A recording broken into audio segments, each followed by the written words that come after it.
Hi, you guys. Welcome to Establishing a Faith. Look, I just want to give you a quick message, right? So, I ended up having my granddaughter. I was helping my son with his daughter, my granddaughter, for 2 weeks, right? And during that time, I was helping my job with a project. So I was working extra hours, right?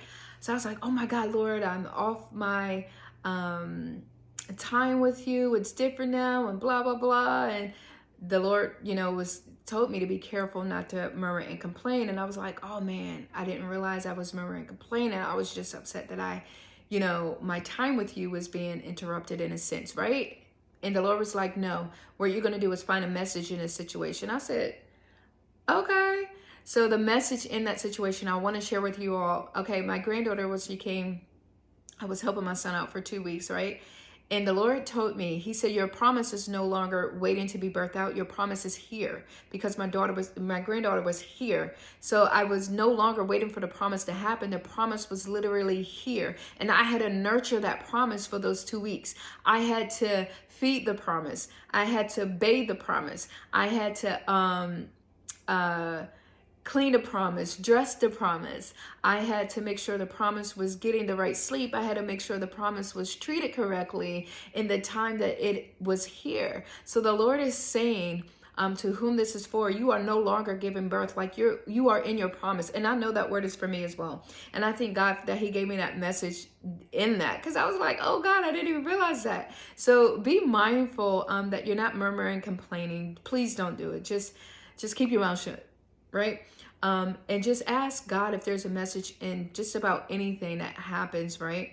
So I'm just so grateful that He said, no, there's a message in this. And when I realized that He was telling me that my promise was here, I'm no longer birthing out the promise. Like I'm literally in my promise, right?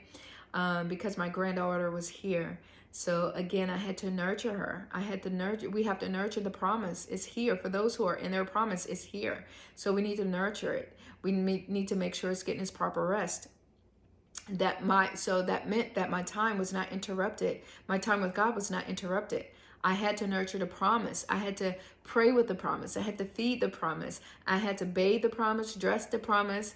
I had to make sure the promise was getting its proper rest, proper sleep. I had to make sure the promise was, I was engaging with the promise.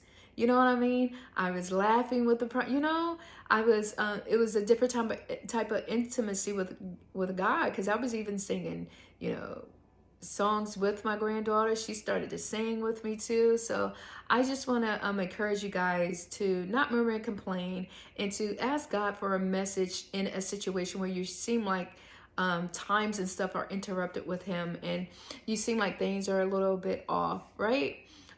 So be encouraged. I hope this word encourages you guys, and whoever this is for, you are in your promise. Nurture it and do what you need to do. All right.